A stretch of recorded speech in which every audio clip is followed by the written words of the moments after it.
reka ngushimire nanone wowe wamaze gukanda kuri subscribe, wamaze kuba wagera ku byiza hano iwacu kabisa. Ni ibintu bigiye bitandukanye ndetse amakuru menshi agiye asakara muri aya masaha. Imvura nyinshi kabisa, ariko ni update. Ikipe ya PRFC yo yajuriye umwanzuro Ferwafa yari yarafashe, aho yari yarabahakaniye bavuga ko ikarita y'umutuku ya Sekiganda bitaje kuba ari ikarita, ahubwo ngo yaje kuba ari ikosa yakoze. Ariko ikipe ya PRFC umwanzuro wafashwe na komisiyo y'imisifurire muri Ferwafa isaba ko hashyirwaho komisiyo yihariye kandi idafite aho ibogamiye kugira ngo isuzumire ibyemezo byafashwe n'abasifuzi bayoboye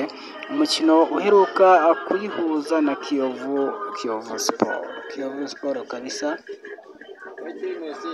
Baje kuba bajurira rero, nk'uko mubibona iryo kosa nabo ngabo. Sekiganda yaje kuba yahabwa ikarita y'umutuku, ariko ntabwo abafana ndetse n'abayobozi baje kubyumva neza. Witwa Cyucyuri yaje kuba yakubita witwa Sekiganda ikarita itukura, biza kubaviramo kuba bajya kurega muri Ferwafa, ariko Ferwafa iza kubatera utwatsi babwira ati mwebwe ibyo murimo ahubwo muzajye kwiga amategeko. Bagiye kwiga amategeko, ariko biza kuba byabagendekera nabi cyane. Muri rusange ino ekipe ya PRFC rero yitegura umukino uzayihuza na Rutsiro ahitwa Epfo ngiyo za Rubavu, ndetse n'andi makuru nk'uko mugenda mubibona.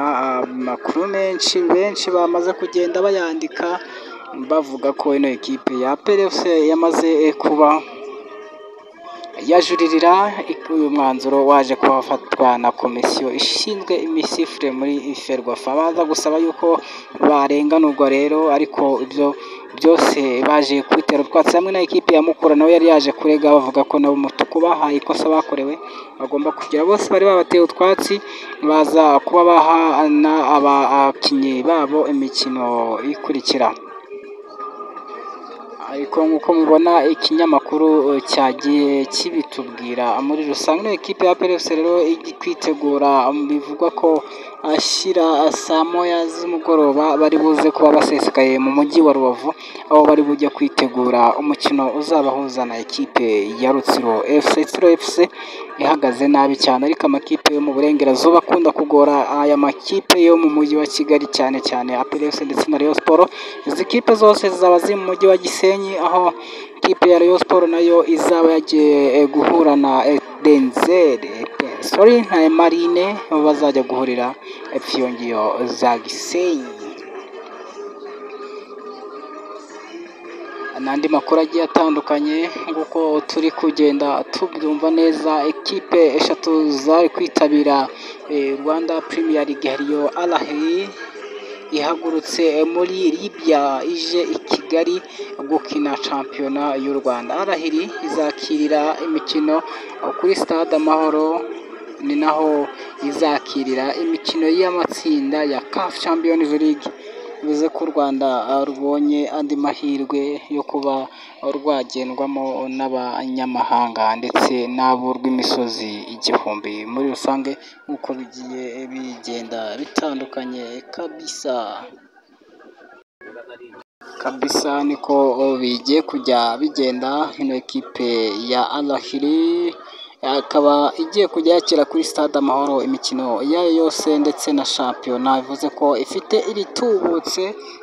iritubutse muri match zisigaye zigera kuri 26, ariko bivuze yuko buriya zigiye kuzongerwa, ko hiyongeyemo amakipe agera kuri 2, yavuyemo imwe yamaze kwandika ibwira Ferwafa ko itazitabira. Ubu ngubu rero igisigaye ni uko bagiye kureba uko ibintu bigiye byifashe. Muri rusange ni Joshua TV, reka mubwire ngo ukanda subscribe kugira ngo tugumane muri byose ndetse urebe uko ibintu bigiye byifashe. Ni Joshua TV, kanda subscribe ubundi dutegereze mikino ya Al Ahly, ndetse tujya duhurira no ku masitade twirebere Al Ahly. ndetse n'andi makipe agiye atandukanye, ubwo amakipe yose ubwo azajya ajya guhura na Al Ahly yakira Till Dan ni ku mahoro.